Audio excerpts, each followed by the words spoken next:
Hi everyone, Ryan here with Fight Game Analysis, and today we are going to be talking about Jorge Masvidal versus Nate Diaz, the rematch.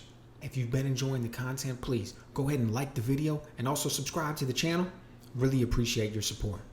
Alright, so Nate Diaz versus Jorge Masvidal, the rematch, was just recently announced. I think they're still working out a lot of the details for it, but right away it made me think about when I first heard about the first fight being announced.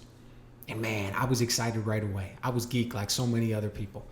I mean, I've been watching Nate Diaz forever. He came into the UFC as a young guy, so he's been in a lot of fights, fought the who's who of the division, never turned anything down, always exciting, brings the heat. You know, great to watch in there. But what I love most of all about him is that Nate Diaz is as authentic as it gets. Like, there is no phoniness with that man. He always tells it like it is. He tells you what's on his mind. And honestly, it's usually pretty hilarious, right? The first thing that comes to my mind is his post-fight interview in the octagon after that first fight with Conor McGregor. When he got him with the choke. I mean, dude, is classic. And then on top of that, you got Jorge Masvidal. Like, he's literally been in the fight game forever. Dude was out there during the Kimbo Slice days, back fighting in backyards in Miami. Right, been in the UFC, paying his dues for a long time. He's fought a who's who of people as well. And just recently, he finally started to build on all that. He had like 4 split decision losses, comes out, starts smoking a lot of guys, getting knockouts, coming off of that just absolute ridiculous knockout of Ben Askren. So the fight was it was built up perfect. It was right there. You know, you got the press conference with, you know, you got The Rock here handing out the BMF belt. Masvidal sporting the Scarface suit and everything. Like, it was just good. It was classic. Everybody was looking forward to the fight. Ended up ending in a way that, you know, not anybody was really happy with. A little bit anticlimactic. But what are you going to do? That's sport sometimes, right? I mean, those cuts that Diaz had were nasty. So I completely understand why that fight got stopped. I mean, what do you want? You want to see a guy lose his eye or something? So I get it. Then you hear this rematch announced. And it's like, okay. And I start to think about it a little bit. And I started to shake my head because I got to be honest. The rematch is not nearly as exciting as the thought of the first fight. And it's because that first fight really wasn't that competitive. It kind of played out the way I expected, just more so. Jorge Masvidal is a horrible style matchup for Nate Diaz. Always will be. And styles make fights.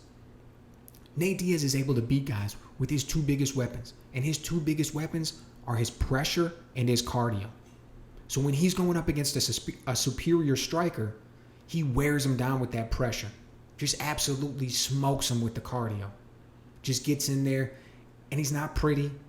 He's not super technical, but he finds a way to get his shots off. He finds a way to do what he needs to do.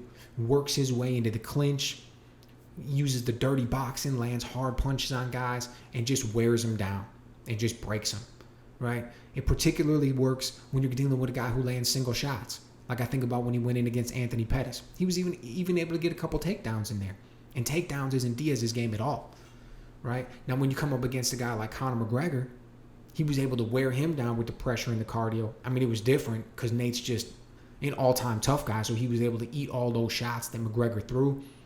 He was able to use the superior cardio. He was still there when McGregor gassed out, and then he choked him out, right? But against Pettis is what you see when it's more of a single striker. That's a horrible style when you're talking about a guy like Masvidal, right? Because number 1, Masvidal throws combinations. Number 2, Masvidal throws hard. Diaz isn't, I don't know if he'd ever be able to go to eat 5 rounds worth of shots from Masvidal, and I certainly don't know if he's going to be able to do it at this point in his career. And at 170 pounds. Masvidal, he's also got an incredible amount of experience, so he knows how to pace himself at this point in his career. He's not going to get gassed in the 3rd round from throwing too many punches at your face, right? That's not going to happen. If you want him to get gassed, you're going to have to go out there and work heavy leg kicks. You're going to have to work the body. You're going to have to make him get gassed. You're going to have to break him down. If you make this like a sparring session, where you make it seem like, to him, it's like he's out there working the bag, man, he does that every day. He's not going to gas out in 25 minutes. You know, and I think that if that first fight would have continued, he would have ended up getting a knockout, stoppage. And I got a feeling it's going to turn out that way in this fight. You know, and you can make the argument that first fight that cut happened, that it actually changed the complexion of the fight on how things were going.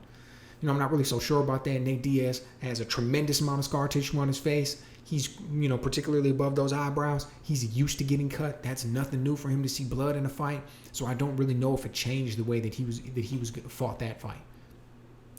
And I don't know if it's going to make a difference with this one. Obviously, he's been out for a little bit. He's had some time to get that worked on. Probably went and saw a plastic surgeon and got that touched up a little bit, allowed it time to heal. But whether he or not he gets cut in this fight wouldn't make a difference to me anyways. It's just a horrible style matchup when you look at him versus Masvidal. And I think Masvidal is just going to be able to go in there and he's going to piece him up. He's got the superior boxing. He's quicker. He's stronger. As far as the hands are concerned, he's got the harder punches. He's able to handle himself in the clinch. Diaz can't take you down. And we saw how good Masvidal was able to do defensively against Usman. Yeah, Usman was able to get him down and everything and stuff like that. But you saw how good Masvidal's balance was. You saw what kind of counter wrestling he has against a beast like Usman with his actual wrestling background. That isn't Diaz's game at all. Nate Diaz has great submissions, but he's not out there winning any wrestling titles. So I just think if this fight really happens like they're saying, the rematch gets booked, everything goes forward, I think it's going to be a showcase for Jorge Masvidal. I think it's going to be a long day at the office for Nate Diaz. Still love both guys, though. Absolutely be tuning in to watch it. So let me know what you guys think in the comments. What you think of the first one? Who's going to walk out with the big victory on this one? Are you looking forward to seeing it? Let me know what you think.